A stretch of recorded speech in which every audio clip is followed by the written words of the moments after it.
There's a light bulb in California that's been burning for over 120 years, and the people who make light bulbs today would kill it if they could. Livermore, California. Fire station number 6. Hanging from the ceiling in the garage, above the trucks, there's a bulb, 4 watts, barely bright enough to read by. It was screwed in by hand in 1901, back when William McKinley was president. Back when there were 45 states. It's been glowing ever since. Through 2 world wars, through the Depression, through every economic crash and boom, the filament inside that bulb has been hot for over 1 million hours. The firefighters treat it like a mascot. Tourists come to see it. There's a webcam pointed at it 24 hours a day so people around the world can watch it glow. Now, ask yourself a question. When's the last time you bought a light bulb that lasted even 2 years? You can't remember, can you? Because they don't make them like that anymore. And it's not because they forgot how. It's not because the technology got worse. It's because in 1924, in a hotel room in Switzerland, men in expensive suits made a decision. They decided that light bulbs were lasting too long, that people weren't buying enough replacements. So they got together and agreed to break them on purpose. And that decision, that conspiracy, it didn't just change light bulbs, it changed everything. Your phone, your car, your refrigerator, your shoes, everything you own is designed to die. And I'm going to tell you exactly how they did it.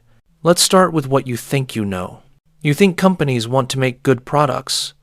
You think they want you to be happy. You think competition makes things better. That's what they teach you in school. That's what they say on TV. It's a lie. What companies actually want is for you to buy the same thing over and over again, forever. A customer who buys once and never comes back is a failed customer. You're only valuable if you keep coming back. Keep buying. Keep replacing. The entire system is built on repetition, and the best way to guarantee repetition is to make sure nothing lasts. Think about your phone. You bought it 2 years ago, maybe 3. It was fast when you got it. The battery lasted all day. You could run 10 apps at once and it didn't even get warm. Now it's slow. The battery dies by noon. Apps crash. It freezes. You think it's just old. You think that's how technology works. Things get old, things get slow. But here's what you don't know. There's a line of code buried in the operating system. A line of code that tells your phone to slow down after a certain amount of time. Not because it has to, because someone decided it should. Apple admitted this. They got caught. Someone ran tests, published the data, and Apple had to confess. They called it a feature. Battery management, they said. Protecting your phone, they said. But here's the thing. They didn't ask you. They didn't tell you. They just did it. And when your phone started running like a dying animal, you didn't blame them. You blamed the phone. You thought it was time for an upgrade. You went to the store. You spent $800 on the new model. And the cycle started again. This isn't an accident. This isn't a side effect. This is the design. They didn't make a mistake. They made a choice. And that choice has a name. Planned obsolescence. The deliberate decision to make things fail. Not randomly. Not by accident. On purpose. On schedule. And once you see it, once you really understand what they're doing, you can't unsee it. It's everywhere. In everything. The entire economy runs on the idea that nothing should last. Let's go back to where it started. Because this didn't begin with phones or computers. This started almost 100 years ago with light bulbs in a room full of men who hated each other but hated their customers more. It's December 1923. Geneva, Switzerland. Snow outside. Inside a hotel. Warm air thick with cigar smoke. Around a long wooden table sit representatives from every major light bulb company in the world: Philips from Holland, Osram from Germany, General Electric from America, the French, the British, competitors who spend their lives trying to destroy each other. But today, they're not competing. Today, they're conspiring. They have a problem, a shared problem. The light bulbs they're making last too long, way too long. Before this meeting, the average bulb burns for about 2,500 hours. Some of their best products go even longer, 5,000 hours, 10,000 hours. And that bulb in California, the one still burning today, that's one of theirs. Proof that they know how to make a product that lasts forever. But forever is bad for business. If a customer buys a bulb that never burns out, that customer never comes back. The market dies. The companies die. So they need to fix this. Not the bulbs, the lifespan. One of the men at the table stands up. He's from Philips. He's done the math. If they can reduce the average bulb life to 1,000 hours, sales will double, maybe triple. Everyone will have to buy bulbs twice as often. The market will explode, but there's a risk. If one company does this alone, customers will notice. They'll switch to the competitor with longer-lasting bulbs. So they all have to do it together, at the same time, in secret. They talk for hours. They argue, they negotiate, and then they agree. They form a cartel. They call it the Phoebus Cartel, named after Phoebus, the god of light. It sounds noble. It's not. It's a conspiracy to defraud every person on Earth. They agree that from this point forward, no light bulb will last longer than 1,000 hours. Exactly 1,000. They'll engineer their products to fail right on schedule, and to make sure nobody cheats, they'll test each other's bulbs. If anyone makes a bulb that lasts longer, they'll be fined, heavily. They shake hands. They go home, and they start breaking their own products. Within 2 years, the average lifespan of a light bulb drops from 2,500 hours to 1,000. Customers don't notice at first. It happens slowly, gradually. 1 year, the bulbs last a little less. The next year, a little less. By the time people realize something's wrong, it's too late. Every company is doing it. There's nowhere else to go. You want light? You buy bulbs that die. That's the only option. The Phoebus Cartel runs for almost 20 years. It only stops because World War II breaks out and international cooperation becomes impossible. But by then, the damage is done. The idea is out. The blueprint is drawn. Every industry in the world looks at what the light bulb companies did and thinks, we should do that too. Let's jump forward. 1955, America. The war is over. The economy is booming. Factories that used to make tanks and bombers are now making cars and refrigerators. Everyone has money. Everyone's buying. But there's a problem. The same problem the light bulb companies had 30 years earlier. People are buying once and keeping things forever. A family buys a car in 1948. They're still driving it in 1955. They buy a fridge. It runs for 20 years. Companies are making great products, strong products, products that last, and it's killing them. A man named Brooks Stevens stands up at a conference. He's an industrial designer. He works for car companies, appliance companies, anyone who makes things, and he gives a speech. He says, the quiet part out loud. He says, American companies need to stop making products that last. Instead, they need to instill in the buyer the desire to own something a little newer, a little better, a little sooner than is necessary. He doesn't call it fraud. He calls it planned obsolescence. He makes it sound smart, scientific, necessary. The room full of executives loves it because he's giving them permission. Permission to make worse products. Permission to betray their customers. Permission to chase short-term profits instead of long-term quality. And they take that permission and run with it. Car companies start making vehicles with parts that fail after a certain number of miles, not because the metal is weak, because they choose weak metal. Appliances get cheaper components. Washing machines that used to last 30 years now die in 7. Refrigerators that could run forever now break down right after the warranty expires. And it's not random. Engineers sit in rooms and calculate the exact moment something should fail to maximize profit and minimize backlash. There's a term for this. They call it the bathtub curve. You chart failures over time, and it looks like a bathtub. High failure rate at the beginning, those are defects, mistakes. Then a long, flat period where nothing breaks, that's the useful life. Then at the end, another spike, that's when things wear out. In the old days, companies tried to make that middle section as long as possible. Now, they try to make it as short as possible without you noticing. They want the failure to happen right after you stop being able to return it, right after the warranty dies, right when you're least protected. Your printer knows how many pages it's printed. There's a chip inside that counts. When it hits a certain number, the printer stops. It displays an error, tells you a part is broken. But the part isn't broken. The chip just decided it's time for you to buy a new printer. You can reset the chip. There are tutorials online. But most people don't know that.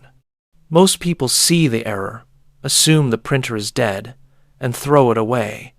Perfectly good machines, murdered by code.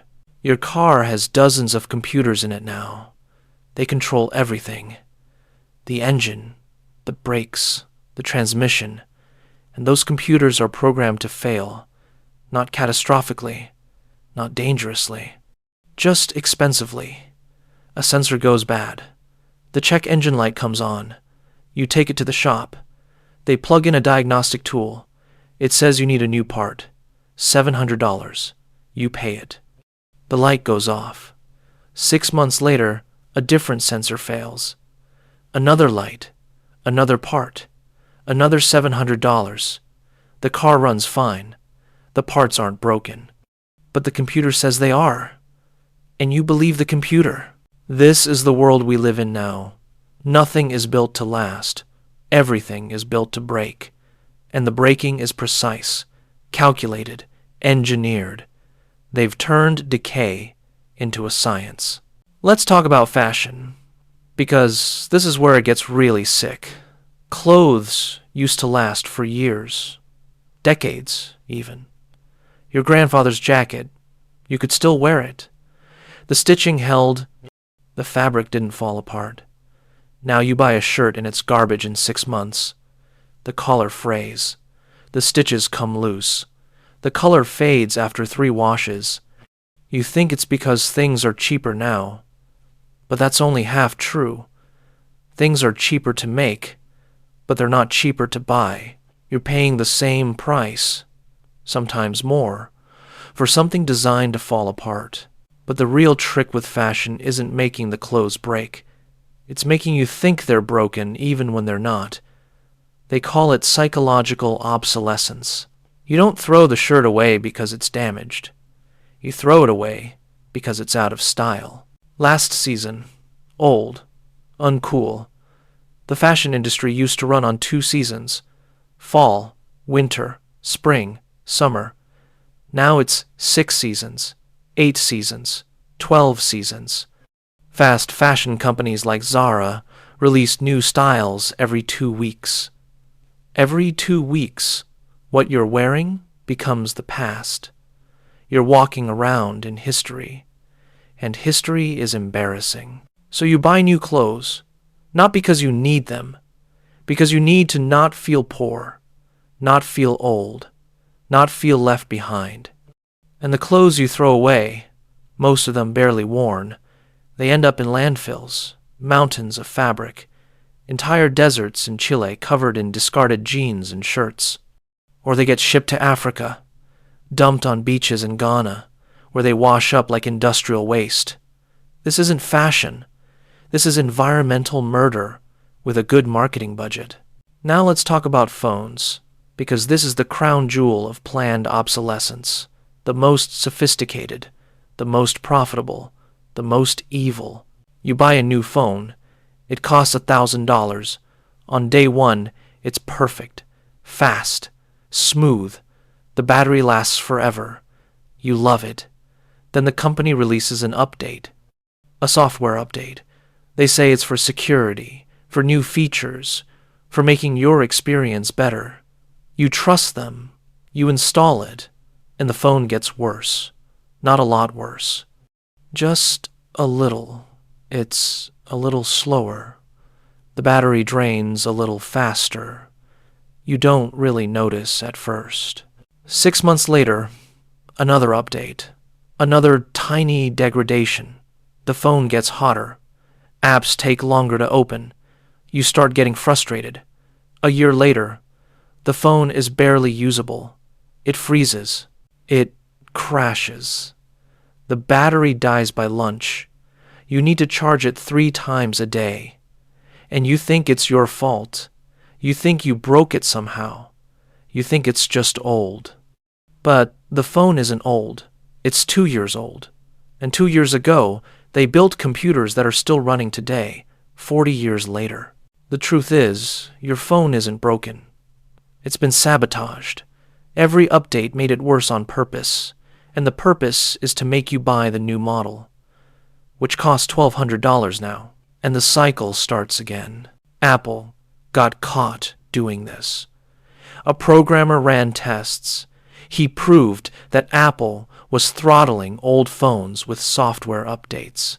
The evidence was clear, undeniable.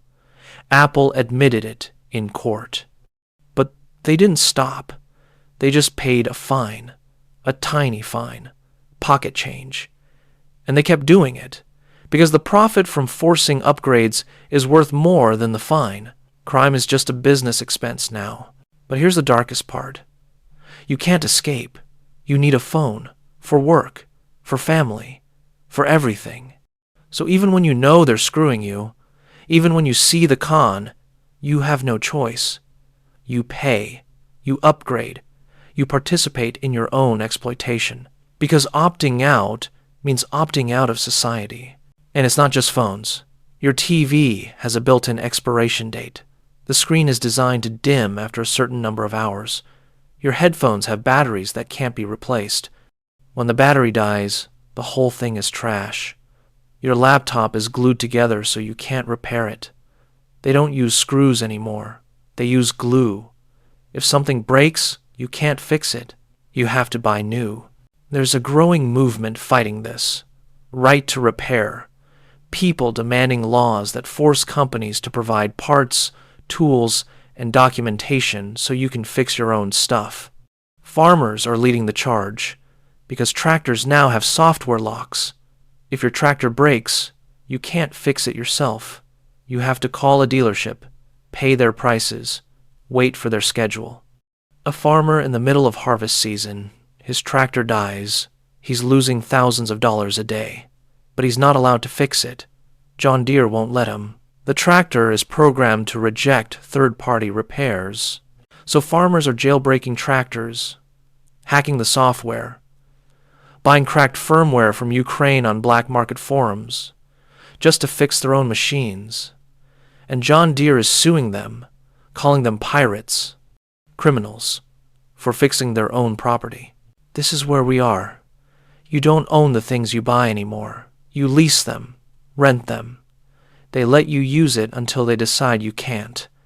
And if you try to fix it, you're a criminal. Now let's talk about waste. Because all of this planned failure, it has to go somewhere. Every phone that gets replaced, every printer that fake breaks, every car designed to die at 100,000 miles, it all becomes garbage. And the garbage is piling up. There are islands of trash in the ocean. Literal islands, floating masses of plastic and electronics the size of countries. E-waste, they call it. Electronic waste. 50 million tons of it every year. Phones, computers, TVs, cables. all of it dumped. Most of it ends up in Africa or Asia, poor countries that take rich countries' garbage for money, and people there, often children, pick through it, burning plastic to get to the metals inside, breathing toxic smoke, dying young. So you can have a new phone every 2 years. This isn't capitalism. This is a death cult with quarterly earnings reports. So how do you escape? How do you fight a system this big, this entrenched? You start by seeing it, really seeing it. Every time something breaks, ask why. Don't just assume it's bad luck. Look closer. Is this designed to fail? Can it be fixed? And if it can be fixed, fix it. Learn how. Watch a video. Buy the tools. Refuse to throw it away just because they want you to. Buy less. Buy better. Buy things made to last. They cost more up front, but they cost less over time. A good pair of boots costs $200 and lasts 10 years. Cheap boots cost $50 and last 6 months. Over 10 years, you'll spend $400 on cheap boots. The expensive boots are cheaper, but only if you think past next month. Stop upgrading. Your phone works? Keep it. Ignore the ads. Ignore the new features. They're not features. They're bait. Your car runs? Drive it until it dies. Actually dies. Not until the commercial says it's old. Support right to repair laws. Vote for them. Demand them. These laws scare corporations more than anything, because if you can fix your stuff, you don't need to buy new stuff. And if you don't buy new stuff, their whole business model collapses. And here's the deeper thing. The thing they don't want you to realize. You don't need most of this stuff. You think you do, but you don't. The phone, the car, the new TV, the better laptop. Most of it is just noise. Distractions sold to you as necessities. You're not happier with the new model. You're just poorer and more stressed and more trapped. There's a reason they keep you on the upgrade treadmill. It's not just profit. It's control. A person in debt is a person who can't say no, can't quit the job they hate, can't take risks, can't make trouble. You need the paycheck to make the payment on the thing that's designed to break, so you'll need a new paycheck for the next payment. It's a trap, and the bars are made of gadgets. The way out is to stop playing. Stop buying what they're selling. Stop believing that new is better. Stop letting them define what you need. You define what you need. And most of the time, what you need is what you already have.